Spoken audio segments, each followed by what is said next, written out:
There have been many major agreements between India and the United States to curb the increasing infatuation of China. Simultaneously, there have been 2+2 ministerial level meetings between the two countries, due to which China has been dazed and Pakistan is also very scared. According to the news, there has been an agreement between India and the United States.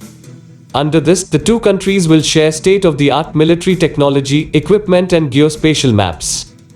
This Becker Agreement has been signed by Additional Secretary Jivesh Nandan on behalf of India. This agreement has increased China's troubles. Regarding the agreements, the Chinese newspaper Global Times said that the US is luring India and the relationship between China and India is deteriorating. Actually, due to mutual military cooperation between the two countries, China's tension has increased. At the same time, the Pakistani Foreign Ministry has also reacted sharply to this agreement and has raised many questions. Seeing the strengthening relationship between India and the US, both China and Pakistan are swayed.